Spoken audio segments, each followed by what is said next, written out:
So yeah, everybody, this is gonna be the hot seat, all right? So the reason why I did this is because I want everybody to know our Gears players a little bit better, right? Like, let's talk about life, let's talk about Gears, most importantly. But then in the future, if it can spread out to something bigger, by all means, so be it. But I want to give back to our community and put something out there, just have some great content. So this will be on YouTube. I'll probably get this on YouTube fired up tomorrow. But it's going to be me and DeMarco talking about Gears, talking about life. Going to put him in the hot seat at the end of the show. And we're going to have some fun. So, I appreciate you guys in chat joining the discussion. We're going to answer some of your questions at the end. But, shit, first off, DeMarco, how you been, man? I've been good, man. Just, being a dad. Yeah. Being a player for Rise Nation, grinding. Living that life. So, DeMarco, for the fans out there and for the people who might be watching this on YouTube, watching the rebroadcast on Twitch, tell them, who you are. Tell them a little bit about yourself. Who's DeMarco? Who is Drix if they're separated? To be honest, like, people who watch my stream and know me in real life, I'm literally the exact same person. So Drix and DeMarco is literally the same. Like, really, the only difference you probably get is just DeMarco's a dad, and then Drix is just a gamer. But other than that, my personality is the same. I don't act any different. But the person that you see on stream is the person you get in real life. So, and you know what? And the reason why I say that because sometimes it can be different, right? Like exactly. For me, for a long time, it was different. For the longest, Blaze was the person that had went to all of these events, right? Blaze was what he was this, Blaze was this person who went to these events, this gamer, that was the ego, and then on the flip end, you had Guy, who was just real life, working, was a chef. That was the people who people knew me at school, and for the longest, they were definitely two different personalities, because when I had started gaming. I was like, all right, Blaze, I could be confident. You know what I'm saying? I could be confident. I could be cocky if I want to. I could. You playing on Xbox Live. Back in the day was a whole different vibe. So I know sometimes, they can kind of be separated. They can kind of be different. But so that's what's up. So how is it being a dad, right? And then also at the same time doing esports. Because that was something that you had said. Because I know that's an interesting one, and very few people are actually fathers, but are competitive gamers at the same time.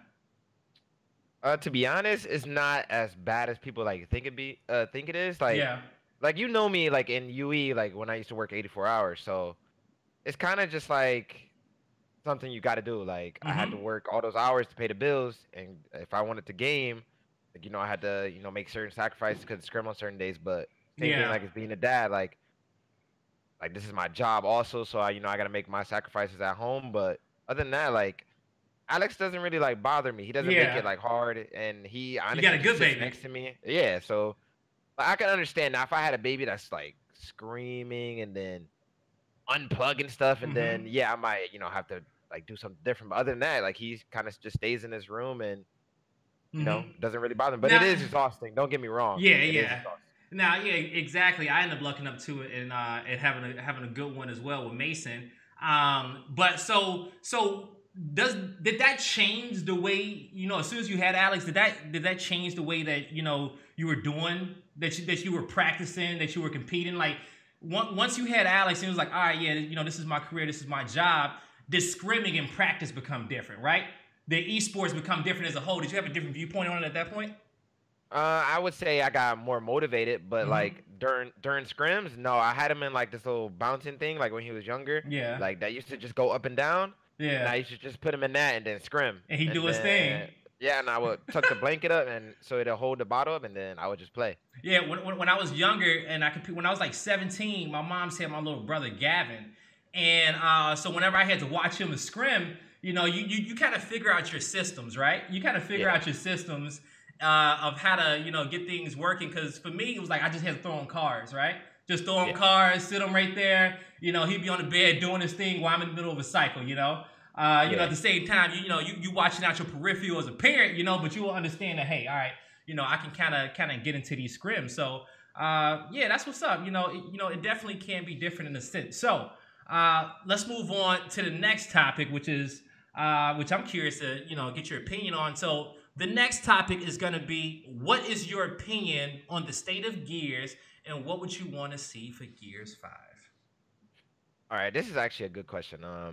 Okay, so actually speaking of this, like, okay, for an example, like Reem, like he told us, like, look, like, cause I used to do it too, like bashing the game on Twitter. First off, we need to stop doing that. Yep. Like, if you have something to say about the game, that's so true. You can post a clip. Like, No Zero's literally always responding to people always. Now. Before, he never used to respond to people, but now he's changed a lot from season 1. He's really open about the game, so I feel like people actually need to start bashing the game. And if there's a problem with the game, you can just DM him, or you can post a clip. It's just simple as that. And he always says that. Post a clip, send it to him. Yeah, and you know what? That even it was something I said, and we had a little pro player meeting at the Invitational, and one of the things I said too as well is that y'all gotta realize that the image that y'all create around this game that y'all love so much, right? Around this esport that y'all want to play and get a lot of money for, because the way that the Twitter works now, you don't have to be following somebody to see their tweets, right? Like, tweets just randomly show up on people's timeline. And I be having to, be careful what I like, because I'm like, all right, if I like this negative tweet, then that means that, people from like 4 of the different esports are going to see these tweets and be like, right, damn, that's what's going on in Gears, right? Well, I don't want to be a part of that. Or, or it's the same stuff as what it used to be. So we gotta be careful, and we gotta be smart about the image and the environment we create. Yeah. And then, like, the game, like, Gears is not, like, it's not bad. The game is not like, it's not like complete trash. Every Gears will always be bad online. Yeah. But on LAN, like, the game is perfectly fine. I just wish, like leading into the next question, like Gears 5, what I want to see is like the smokes don't stun you. I feel like a smoke is so you can't see. Yeah. Like, that's what it's meant for. And then I kind of like Judgment was like low key like the perfect Gears. Like, the mechanics suck. Yeah. But explain why you feel that way. Okay, so if Gears 4 had what Judgment had, like, okay, excluding like pressing Y to switch your gun. Yeah. Because I feel like the gun came out too quick. I like the little second delay of switching from your shotty to your pistol, or your pistol to your shotty, because it's faster. But I like how you used to be able to choose like either a spotting. I think it was like a spotting grenade. Yeah. You could choose either a stun, or you could choose a smoke. Okay. And that was smart, because now that I think in Gears 5, the game would be more, what's the word, like strategic. Like, okay, so me being a support player, I would come out of spawn with, me and Jerk would come out of spawn with smokes, right? And then let's say our Slayers are running there with a stun. Like, I just feel like they could do a lot. And I feel like Judgment, besides the whole jumping off buildings, they had the right thing going. Free fall, wingman, they had all that. You know what it is too, especially with Judgment. Like, the crazy part about Judgment is that I didn't know Judgment was coming out to a month the game was about to release. That was my first red flag, and I don't know where I was in life at that point, but after playing Gears 1 competitively, 2 competitively, and never getting off the game in my life, and for me to not see Judgment coming, and also play Gears 3, that I want to say, play Gears 3 that competitively and not see Judgment coming, they were kind of onto something with a few different things. There was a lot of things that people liked about Judgment, but overall they tried to do too much. Right? Yeah. They tried to do too much. And when it comes down to that's separating the smokes and what you were saying, I agree with that, because I feel like in Gears, the one thing that I missed that I felt like, and the reason why I always say Gears 2 is my favorite Gears, is because at the esports level, it was super tactical. It was very tactical on where you place your smokes, what you did. The pace of the game was slowed down a bit too as well. And I would say it was max 20s then, right? So, you see why people kind of make that argument versus 30s. And I always just wanted that depth. Slow it down. Let people process what's going on. Let's outsmart people, right? Not always make it more bronze than brains, because that's what this game feels like now, right? It's more bronze than brains, because I found myself in situations where I'm like, all right, I see this guy. I got a lot of distance on him. And this is just my 12 years of Gears talking to me. It's like, yo, let's pull out our Lancer, tag him up a little bit. He get too close. Maybe switch out the shotty, but we should be able to get him down in this amount of time. And next thing you know, in a split second, they in my chest. And I don't got enough time to switch weapons, and it's just a faster game overall. So I don't know. I feel like that does need to be changed. Yeah, and I feel like where they went wrong in Gal 4 was obviously the 2 separate tunings. Like, understand. Like, I understand there's people on the forums that like core or whatever the case might be, but I feel like in COD, there's not, when you go to play pubs, there's no different. Like, the ICR is not different from how it is in like an actual match. Yeah, exactly. It's the same game, right? They should just have one tuning, and at this point, we've literally got to the point where we do have those 2 different communities, right? You got the core people, and you got the people who is strictly core, and you got people who are just strictly competitive, and it's 2 different play styles. But how do you feel that? How do you where's the medium? Where's the medium in that? Like, how do we find that balance and do get to one tuning? Do you have an opinion on that? To be honest, because I know the one thing that's drastically different that you can tell now between core and comp is that in core it takes one person to pretty much lance somebody down, versus in comp you need team fire, right? You need to be 2 people need to be shooting one person to get them down. And that's probably I love Core King of the Hill. Core King of the Hill is one of my favorites, especially even to warm up. But and I was saying before, it's like that situation where I found myself trying to be a smart player, but my Lancer can't hold off 2 people for sure. You know what I'm saying? It can't hold off one. Shot down with a shotgun. Can't hold off one. Definitely can't hold off 2. So it's forcing me to keep my shotgun out all this time.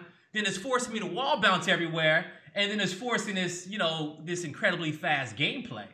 Right. And it's kind of, then what we got now is, Gears 4, escalation. So, and you have your preferences around that, but I think that in the future that, and this is what we kind of said beforehand, about just, keep, if you guys got anything you want to say, tweet no, right? No one's looking at that stuff.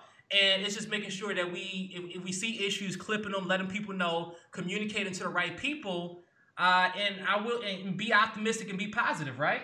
Even if Gears done you wrong over your life, you still watching or you still playing for a reason, right? You're still in the scene for a reason. So I'm asking you to find out that last bit of optimism in you for it, and have that come into Gears 5. Yeah, and also another big thing, like, okay, if me, like, when I grew up on Gears 1, like, I was a pub stomper OD, like, 19 rounds raving down, ranked. Yep. 24/7, that's all I cared about was ranked. I feel like, and when Gears 4 came out, like, I don't know what happened to the leaderboards. I like looking at the leaderboards. Same in Gal 3. Like, I used to, like, I was up there with, like, Kirill, like, Execution, the little hype playlist, we always grinded together.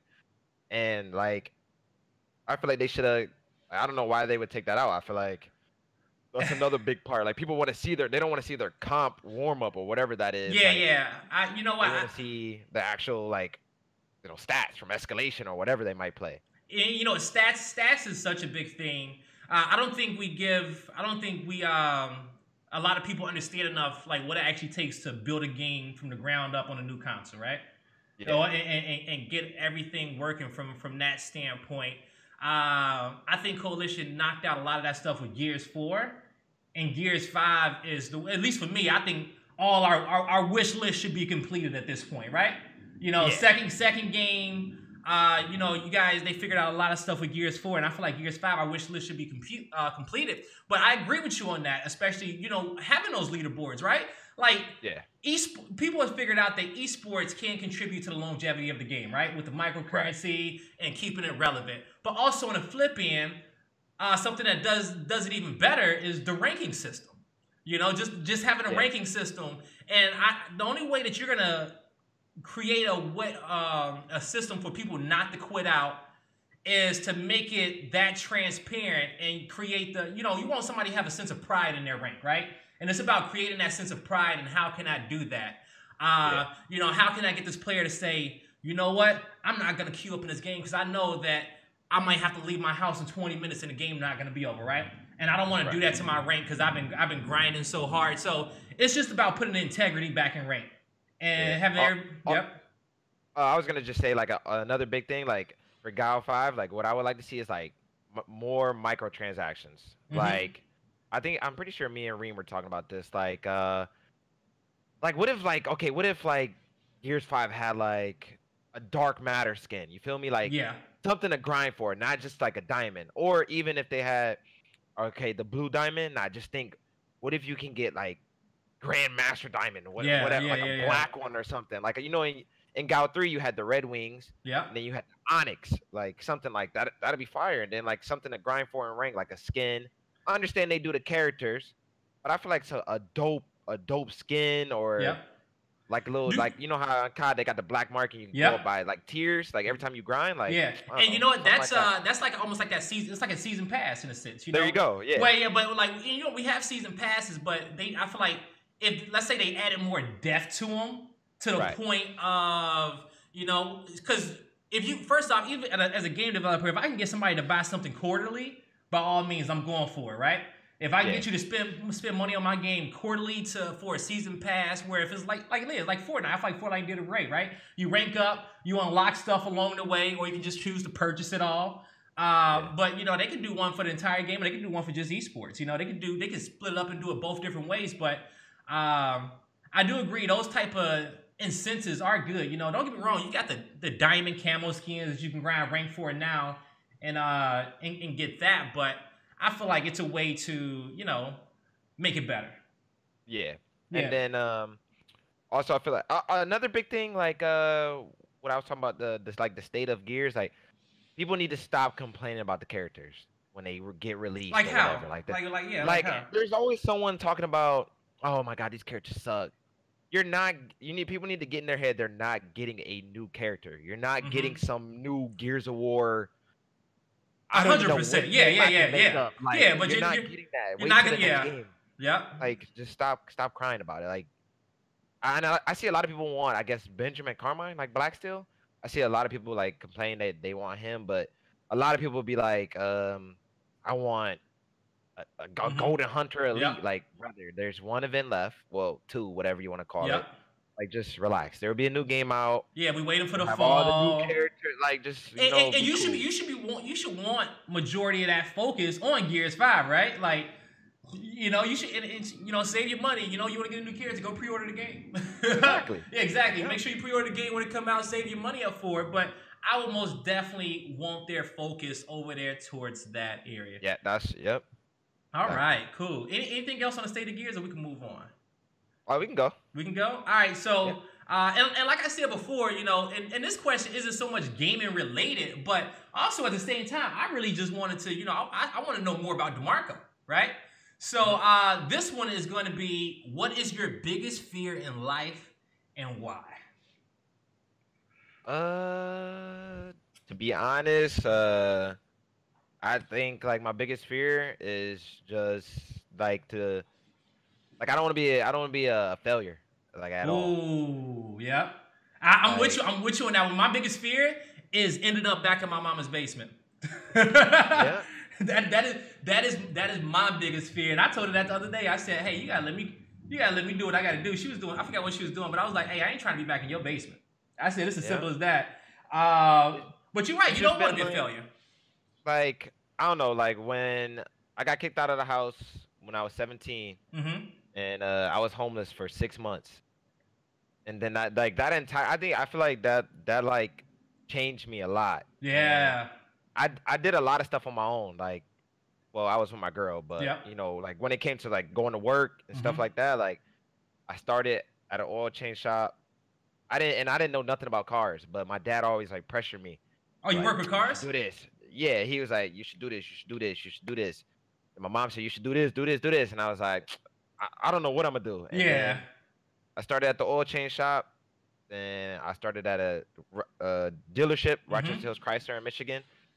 The next thing you know, like I was like, bro, like this ain't like none of this is cutting it. Like $8 ain't cutting it. So one day I was just like, I applied for Roush, and that's when I started working 84 hours, and I applied there during UE, and like I didn't know nothing about building a car, but I went in there, watched people, because I'm really good at like, you can't tell me anything. I'm hard headed. You actually can't tell me anything. I have an authority problem, all that stuff, and like Reem say, I got a big I don't care like attitude. Really? And, I've always had that. That's a go. That's sometimes that's a good ego to have, depending on the situation that you're in. But it's a real big downfall of me too. Like, like saying I don't care. But anyway, like I went in there and like just like grind it, watch people and stuff like that, and like I can build a whole Ford Raptor in 8 hours. Like the car? I can do that. Yeah, the car, like the truck. Okay, damn. And like I started doing that and just finally like stacking my bread and playing UE at the exact same time. Like I just didn't want to let nobody down. And then my girl was pregnant and we had a son on the way. And then, money gets tied up and like all that we're stressing about. Oh my God. Like, how much does it cost? And then here comes the angel Jack Felling. Jack Felling blessed us with because I was supposed to quit after UE. Yeah. And for you guys that don't know, Drix is from Detroit, right? Detroit. Yep. Car making capital of the world. Yeah, and I was supposed to quit, and then I just remember like we getting in that little circle thing, like 1 more year or whatever, and then that's when like $1 million, like, and I looked at Alex. I just got chills right now thinking about that. I looked at Summons and I was like, damn. I was like, you got the optic offer. Damn, where I'm supposed to go? Frank with the energy. Ray quit, and I was like the only one. And then like that kicks back into like not being a failure. And I just kept playing like. Grinding rank. Then I teamed with Orbit. That was me, Keem, Ray, for reals. And we got smoked by Tanner Rain on land. Bro, Tanner actually hit shots. Yo, no. So Tanner, I've been teaming with Tanner. So who we call him Rain. That was his gamer tag. Tanner went to his first 2 events ever with me. And what made him so special is because he didn't show up with all the other teams. He was a no-show. That was his staple. Like, he would team with you and leave your team a week before the game, right? And he just wanted to practice. But for some reason, for whatever reason, he always showed up with me. And Tanner is so good. And even like he's just a good Gears player overall. Like, he's just a good gamer, right? You very rarely meet good gamers like that in life who are good at everything that they touch, you know? But shout out to him. Yeah, and then we got top 16 or whatever. Then like I literally just kept grinding. Then, I went through the Panda phase with Shock, Osby, Nasty, and Strangulate. Played with them. We got top 8, then went to top 12. And then we broke up, and then that's when I finally got on Ghost. And, like, I just kept grinding, bro. Just top 3. Then got dropped from Ghost because of, we ain't really going to get into all that. But yeah, but so got dropped from there. And then Red Reserve, that was the worst. I think that was the the lowest point of my career, and that comes from when you got dropped from where? Failure. Like when I got dropped from Ghost. Okay. They held me because I was supposed to be a sub for Optic. When Arodi got banned, I'm pretty sure. Yeah. One event, I was supposed to be a sub for them, but Ghost held me on a $10,000. Like, I couldn't go play with them unless they paid $10K, even though I got dropped. Ghost holds a lot of players. That shit annoys me, actually. I ain't gonna lie, because I've seen they've held a lot of players back then, you know.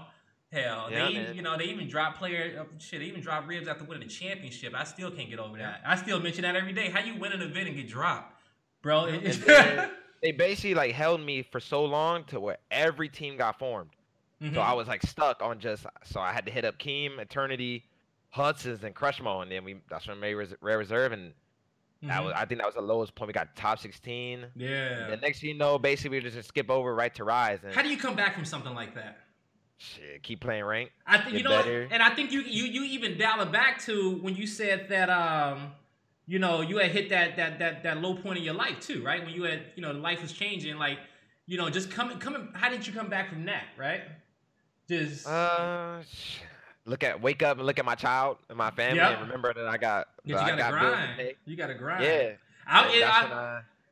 That's when I just kept grinding rank and stuff. That should make a man out of you, But even going back to the failure, I think that's something that everybody can relate to in chat. You know what I'm saying? Especially young men too as well. off the simple fact is that, we're supposed to be, providers, right?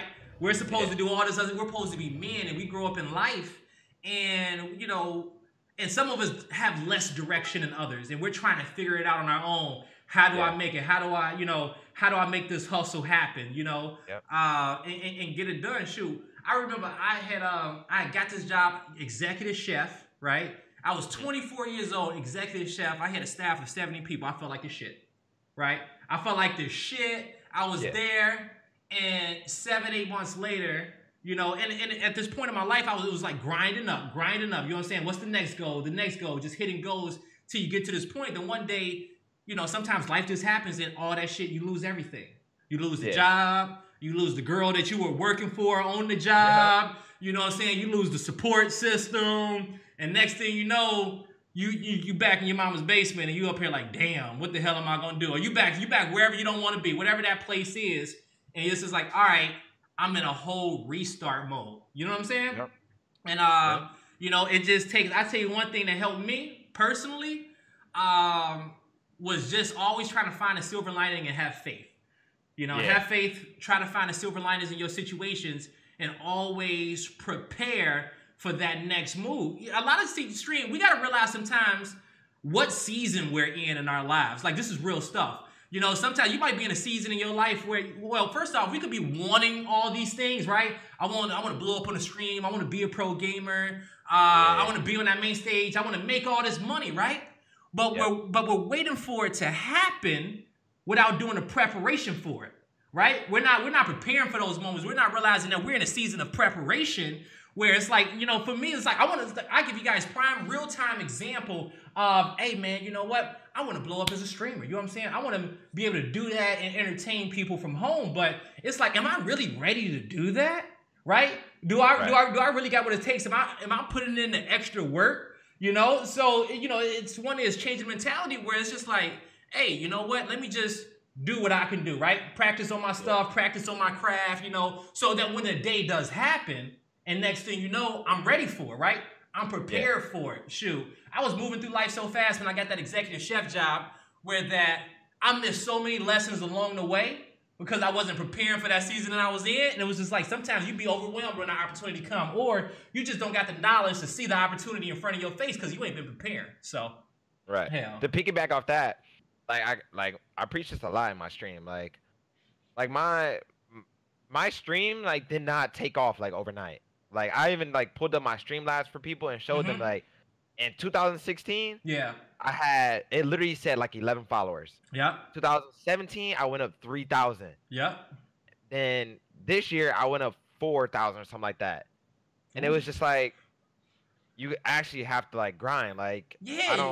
People see me stream till 7 in the morning all the time. I put my body through all types of hell to be a good streamer. You got to pay for your quality. You got to you got to spend money to make money. Yeah, and I think that's the most important thing. And a lesson that I can give it in life on that is because I was like, all right, you know what? When it came down to the stream graphics and everything that you see here, outside of the graphic design, but all the effects and the flames and everything, I made, right? I did all that stuff myself. Curtis does the graphics, but I did all that myself. But it took one day of me saying, damn, I really want this, but I don't want to pay the money for it. But you know what?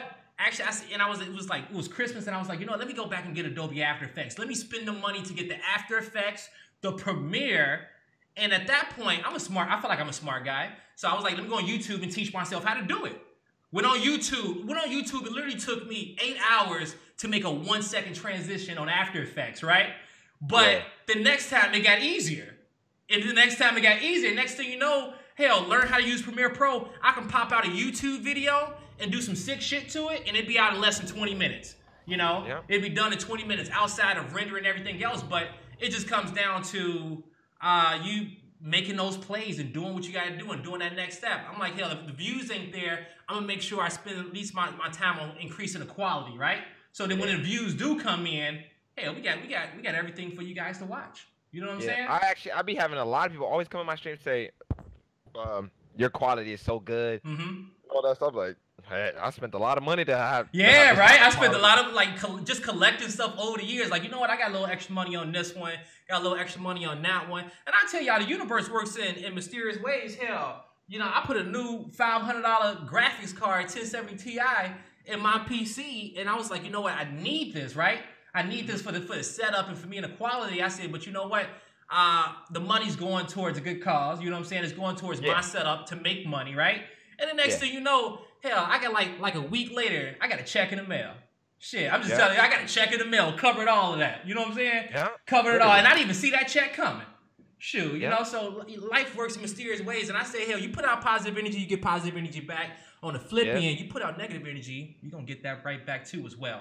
All right. Yeah, and what I was, one more thing, like what I was saying about like being a failure and stuff, like if you don't want to fail, like work on like your individual you. Like a lot of people said I got a lot better. A lot of people always tell me I got a lot better than I did season 1. And to be honest, it came from playing a lot of rank. I literally go into rank, and that's why people always like when they be like, damn, Drix, you're annoying with the hammy. Oh, damn, Drix, you're annoying with the retro. I literally go into rank, and I will take my front spawn to the home hill, go cap it, go get the retro or the hammy, and run around with it and get better and do my job in rank and just work on myself. And people don't. Another thing people don't know is when we lost to Joe Strikes in Toronto, our careers were on the line. You can ask him in the chat. Yeah, like it was gonna be slow. I put it on the line. You're not supposed to lose to a coach, and just know people saw what happened when, like, we went to Columbus. Like, that's not one of the fail. That was like not one of the fail right there. Just know it breaks my heart when I have to like call people out on shit like that. You know what I'm saying? I'm like, damn, why did that happen? But I'm like, I gotta call it out for what it is. But what y'all do afterwards? What y'all do the next week? Shit, bounce back and got second. I was rolling out of spawn, comfortable. I had Vic. My man remade the power play. Got Vic. Actually, tell us, explain to the stream what was the big change between. That was a 1 week gap from being eliminated by Joe Strikes to coming second, and to a match. Okay, so, to a match where y'all probably should have took Optic to game 3 and probably could have won that. I'll explain from like, okay, so we remade the power move, picked up Vic. We did not get to practice. So we went to Toronto off like 2 days of practice. Yeah. So we're playing, and we're like, you could just tell like the way we were dying in setups and stuff. We were just like, yeah, something's not right. Like we didn't get to practice our spots and nothing like that. So yada yada yada, we get smoked by Ghosts plus Fatal, whatever. So we lose to them. Vic went home that exact day we lost. That's how mad he was. He literally bought his own flight and dipped. So no one talked to each other for like bad vibes off the bat. Bad vibes off the bat, but yeah, I go. After Toronto, I had to go to Michigan. So I stayed in Michigan for that entire week up until Columbus. I had to go to my brother's house, and most of my family not really like internet like savvy. So they got the most trash internet. 4 megs upload. Yeah, so I'm playing. My ping is on 600, worse than what I got on the West Coast right now, basically. And we didn't get to practice, and then Vex's internet was messing up. So I just remember, like, Keem posted, like, bro, when I say it was, like, a paragraph this long, bro, like, it was on some, like, look, Reem ain't gonna pay y'all to be losers. Yeah. Or y'all either taking a pay cut or we leaving. Yep. And I just remember, like, shit, I just remember going to the event, bro, like, I just remember like sitting down and it was just like looking at my teammates, and I could just tell like vibes, like I could feel like, damn, they want to win. Like we got a whole different Rise Nation sitting next to us right now, and you went out and did it. Yeah. Went out and showed. Y'all went out and y'all did y'all thing. And that is a very quick turnaround, but you guys should all also take that as a lesson of what you guys can actually accomplish, right? And what you guys can actually do. And you know what? I'm gonna take some of these vibes and take it to our next topic, because you know the mentality I feel like that y'all had and that type of confidence and type of work ethic kind of goes into the next one. But so the topic is gonna be, what does it take to build a championship caliber team, and why is Optic so much better than the rest? Let me see.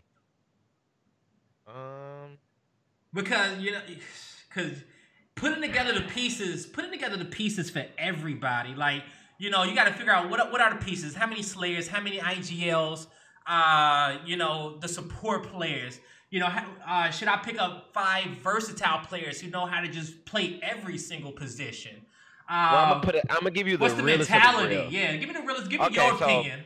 Well, I actually had this conversation with Reem yesterday, something like 2 days ago, something like that, and he was basically telling me that like I don't have a championship mindset, which he's 100% right. Because I've never won before, so I don't know what it takes to win. That's a good way to look at it. Oh, I don't. Like, he's right. I mean, I might have been in the top throughout certain gears. Like UE, I've been in the top. This game, I was in the top. And season 2, I'm in the top. But once again, like, I don't know. Yeah. I don't know. Do I think Rise, my team, has what it takes to win? Hell yeah. Yeah. People saw it when we had Vic.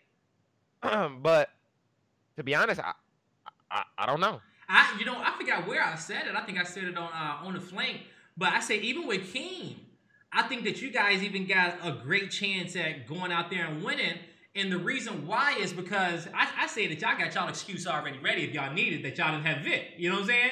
Because of the age frame. But what that does is that takes pressure off your shoulders, right? Yeah. It takes some pressure off your shoulders.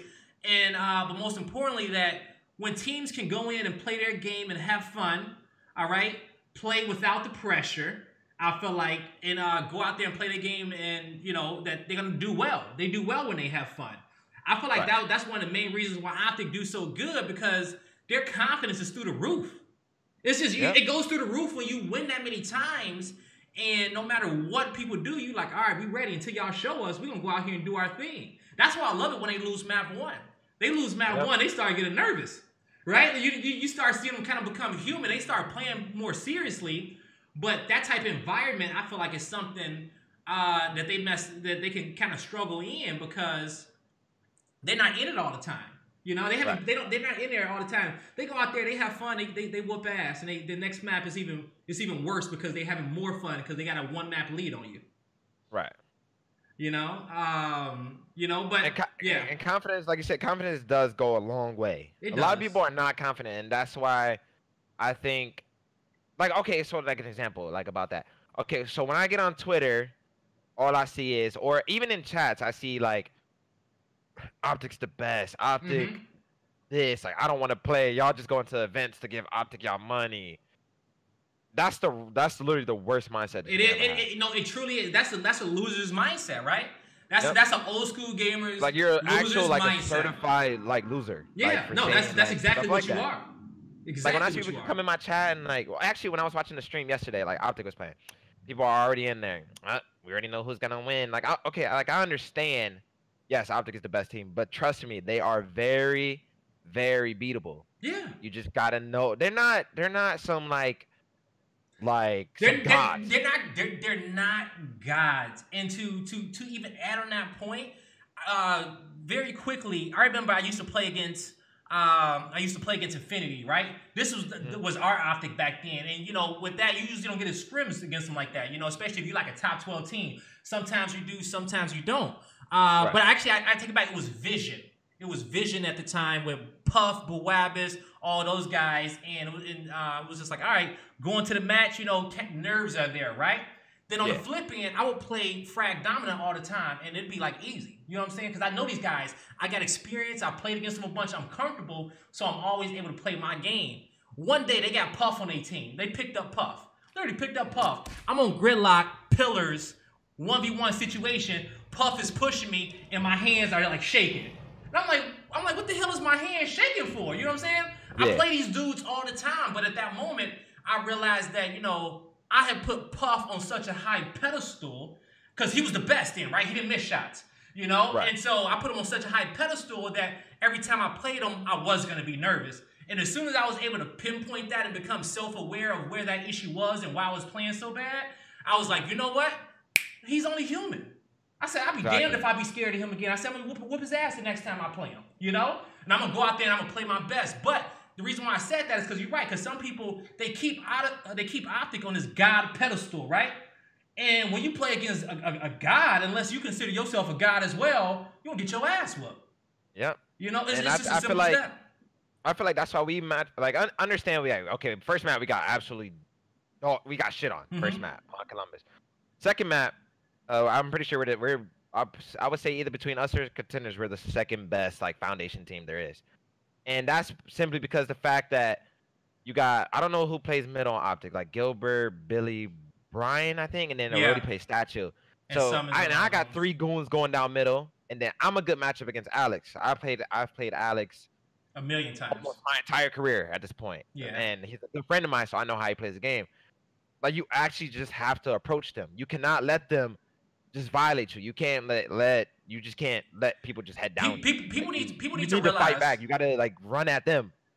Yeah, and they'll be like, "Oh shit, hold on, why they streamlining like that?" That's the point too. That you have to just run at them, all right? Yep. And you know, when I'm playing, I try to explain to the stream. I say that you guys gotta understand that it's certain plays that you have to always make in gears, okay? Yep. And sometimes you find yourself in a situation where it's just like, I have to go take that fight, win or lose. Yep. This is the play that needs to be made. And too many times, even when I'm casting people, I see that they second guess the play because they want to play it safe. But it was like, no, in that moment, you had to do it, win or lose. Now, granted that sometimes you may end up losing that fight more often, but when you start winning it, your confidence goes up. Like, you know what? I got it the last few times. I'm going to keep on going. I know how to fight it. And you just become a better player overall. But you got to understand that you have to just fight.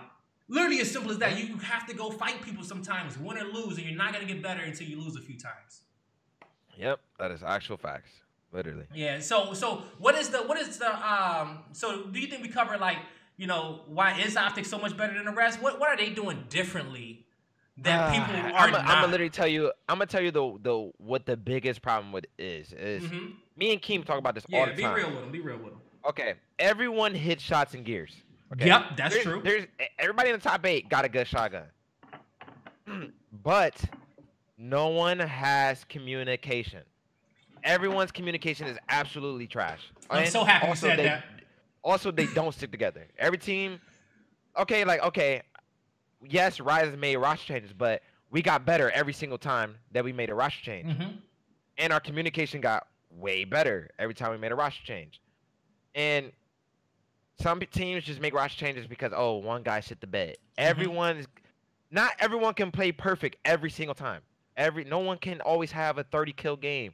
Or me, sometimes, I got low-kill games, but do you see who's on my team? Yeah. I can't run out there and, I got Vic. Yeah, you got to understand a personnel, right? Yeah, I got Vic running out here getting 30 kills, Jay dropping 30, and Ant dropping 30. Like, what am I? And sometimes Jerk be dropping 30.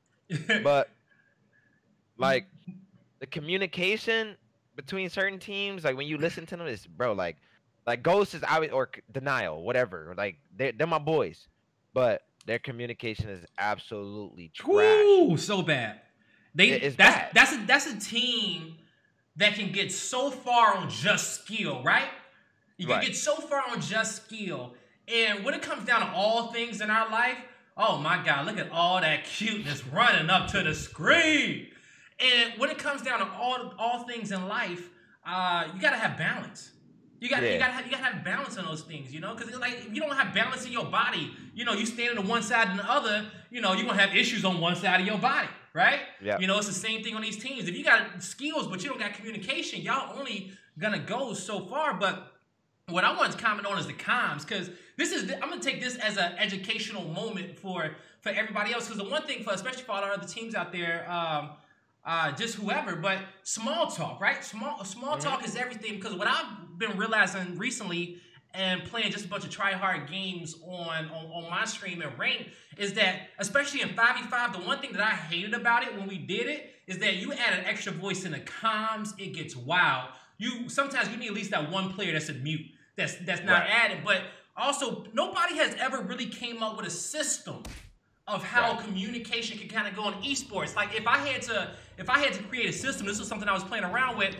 Let people know when you're joining the fight, hey, I'm here with you fighting. Let people know when you're leaving the fight, hey, I'm leaving you by yourself. I'm going to go help these guys. Numbers, because people get so engulfed in their own individual fights where that sometimes they don't realize the actual numbers on the map. Because as soon as you realize it's a 5v3, you play it differently.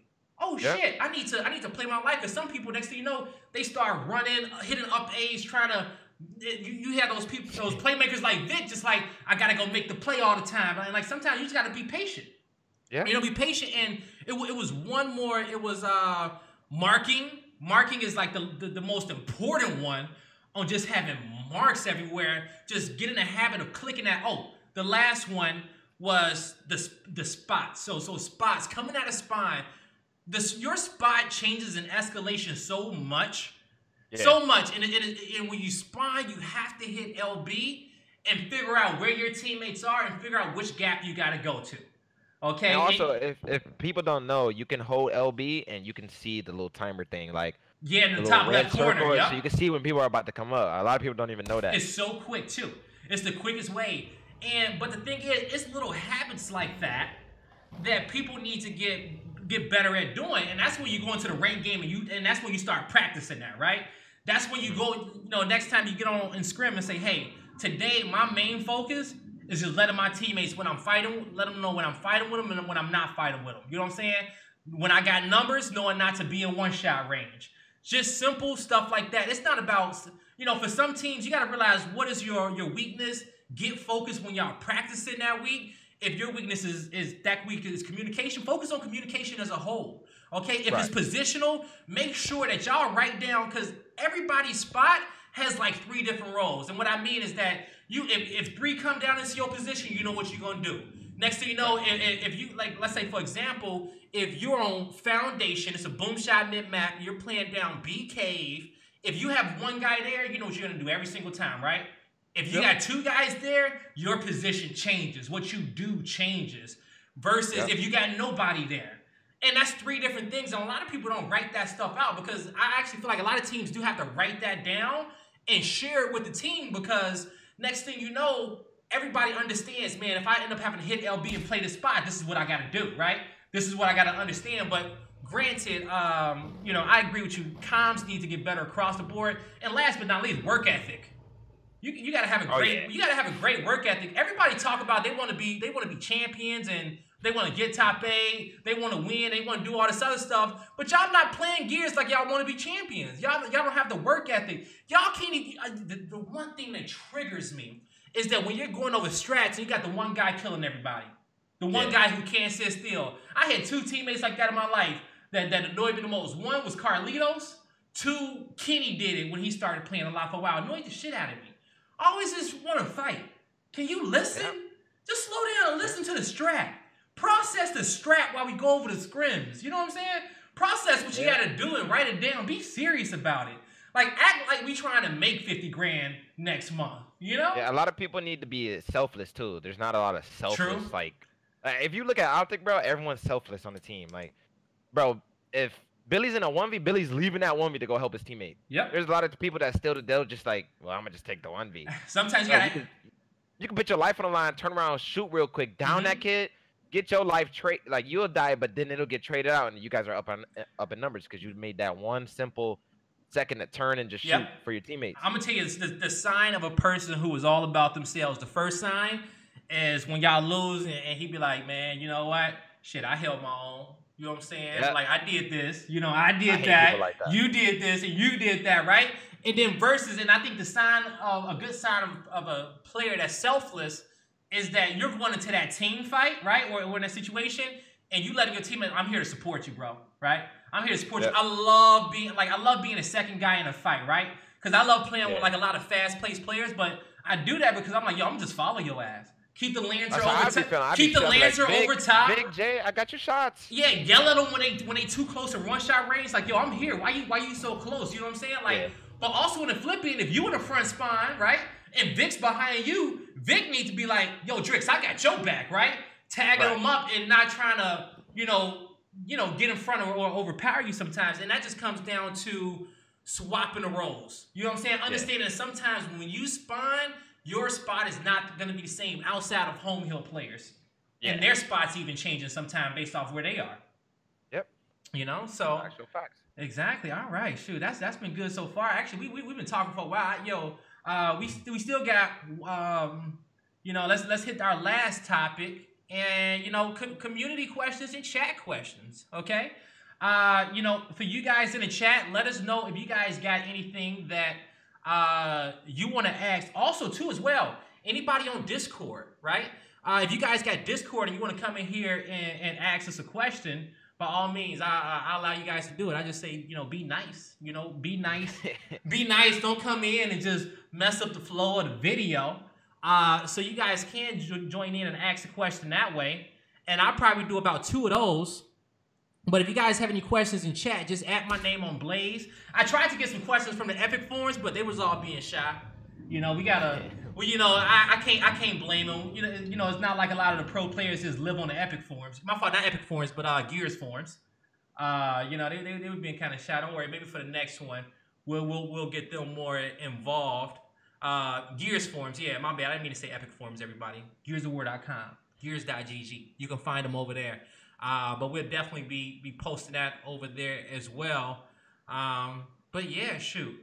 You know, we'll see if we get some questions. But is there anything that we didn't talk about that you want to touch bases on, or do you think we hit everything?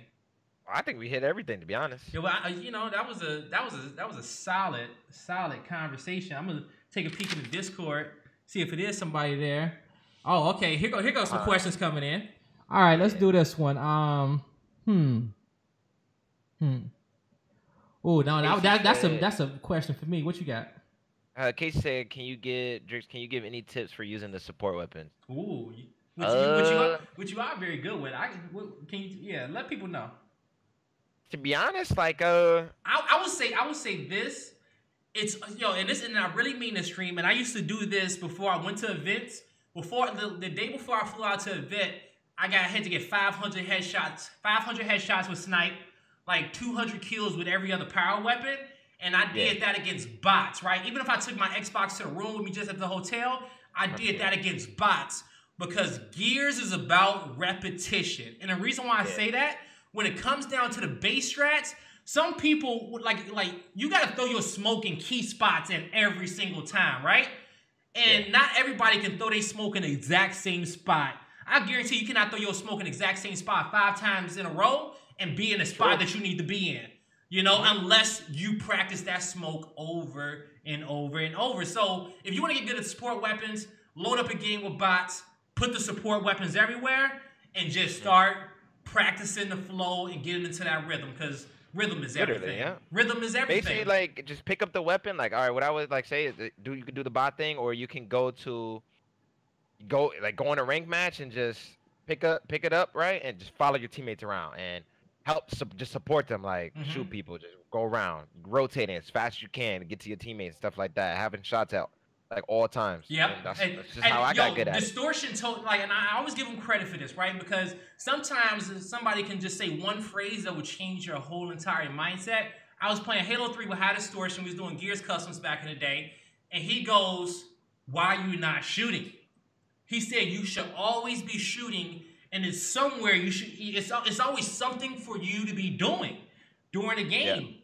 Literally, you're not supposed to be standing there it's always something to be doing. Even if you're pre-fire in a corner, pre-fire that damn corner over and over, unless you want some secret man stuff, you know. Where at that point you're just gathering intel and talking to your teammates and hitting LB. But even if you're pre-fire in a corner, just always be shooting. Always be shooting. Somebody asked a good one for you. He said, "Why are AMs looked down upon?" Yeah, that was gonna be the next one I asked you. And why do you think that is? Because they don't stick together, and they're mad egotistical for like not. You got top 30 or top 16. Like, congrats. I got a different viewpoint, and so my viewpoint as somebody throughout his career who had picked people up off the forums that never played competitive before, to just giving players chances and it working out, you know what I'm saying, of just molding players. Yeah. People are scared and they don't know how, and some don't know how to teach, right? Some aren't confident in their teaching abilities and they also are not able to pinpoint and say, this guy's communication is great, right? His work ethic is great. He's grinding gears. He doesn't understand the flow of the esport just yet, or the flow of escalation. But you know what? I could teach him that, right? I could teach him all that. That's the easy stuff. I just want to, I find teammates who got the hard stuff to teach, right? The communication, the positive mindset. That's hard to teach that to somebody, especially through esports and video games, because very few people are going to take life advice off of this, right? Especially back in the day. Some people are going to get on and just beat themselves. Like, it's just a video game. I'm going to go home and, I'm living a good life here, but they might not be good people in real life, Or they might not be self-aware where they can understand their issues in that sense. So I just tell people, give people chances, man. Yeah. People just don't want to give them enough chances. But on the flip end, I hate AMs feeling like they're looked down upon. Because I used to feel that way when I was an AM player. I could, people would not want to scrim with me. People would talk shit about me and all this other stuff. And me back then, I was like, you know what? I love doing this. I love playing this esport. Like, you know what? Y'all don't want to fuck with me? Cool. I'm going to beat everybody here, right? And I'm going to figure out how to beat everybody here. And you take that energy, and next thing you know, you go out and you start finding those players, start building a team from scratch, start building y'all chemistry, start the group chat, start bonding. And you go on this journey. But what you realize is that journey of building, you learn so much more as a player, and you learn so much more about your team, and you are able to, I feel sometimes it's more of a successful plan to make it to the top, right? You get more success from doing it that way than hopefully I put 5 players together that are cool with each other, that are being honest, that hopefully works hard, but they got a bunch of pro points. Hopefully I put together the 5 best players with the most pro points that I can, and hopefully it works out, is what a lot of people do, A lot of people don't know people are toxic. Yeah, a lot of people don't even know that from Gears 1 up until Gears 3, like the end of Gears 3, I teamed with Loyalty that entire time. We didn't even make a roster change for like 6 years. And then the first pro to actually give me my chance was Karils, Raw Talent. And we started scrimming them. And then I think we went to like every NJ Halo. And we would just get like top 8 or whatever. And then Kai Vengeance came up and we got top 6 or something. I just remember we beat DBF. And nobody expected us to beat them for top 6 or whatever. And yeah, you just got to go out there and, hit a shot. Okay. You want to get noticed. Okay, I'm going to ask this last question. We're going to go on and do the rapid fire. We're going to put you in a hot seat, and then we're going to do some customs, okay? The question is going to be from Reaper.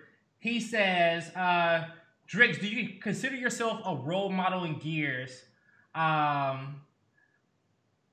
He said, do you consider yourself a role model in Gears, pretty much? I mean, not really, no.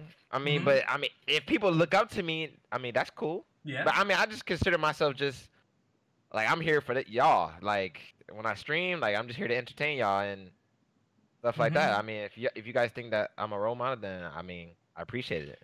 Yeah. All right, cool. So what we're about to do next is I'm about to put you in a hot seat. So explaining to everybody what the hot seat's going to be is that I'm going to ask Drix. I think I got about like 15 questions here. They random questions, some Gears questions. And, towards the end, I actually might even add some more depending on what the flow is, okay? But these are going to be quick.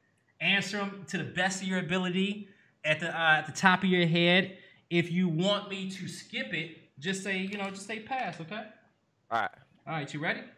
Yep. All right, here we go, chat. All right, question number 1. Hold on. Actually, you know what? Let me do this.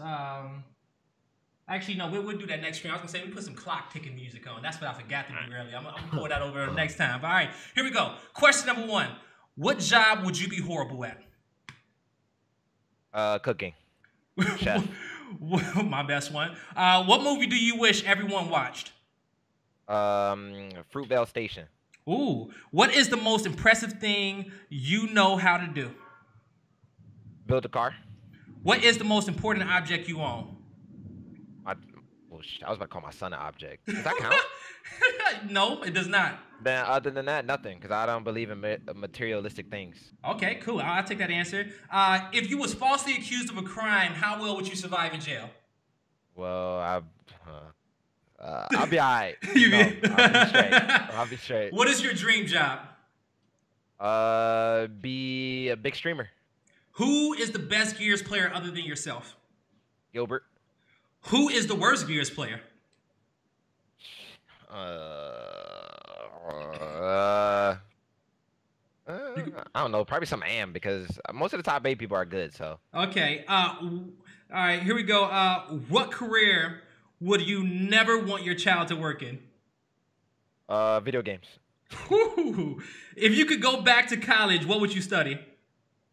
I would. If I was to go back to college, I would want to finish my computer programming stuff. Okay. Other than Gears, what is your favorite game? Other than Gears, my favorite game would be. I don't think I have one, to be honest. Hey, that's Gears for life, yo. What is something people take seriously but shouldn't? Twitter. Yo, that was my answer. Okay. Best teammate? Best teammate? I would say Keem. Okay. 1v1 you versus Vexies. Who wins? Vexies. Ooh, 1v1 you versus Detox. Who wins? Detox. Okay, okay. And last but not least, what event in your life would make a good movie? Wait, can you say that again? What event in your life would make a good movie? What event in my life would make a good movie? Yep. Something that happened in your life. Yeah, what event in your life would make a good movie? Being homeless. Oh, okay. From the top, that's that grind. I said making top 8. That too. Yeah, making top 8 for the first time was mine. Yeah. A lot of shit happened. Hell, I had that shit. I was so excited when I did it. I was doing backflips everywhere. Hell. Next thing you know, I closed my eyes. I opened them up. I was across the venue in the Madden station. I was like, damn. I got all the way over here. They had to page me in the venue just to come back and say what's up and say congratulate me. Sure. All right. But folks, that's gonna be. Oh, y'all know. You said, well, cooking is my best one. You said you wouldn't want your son to be in video games? Nah. No.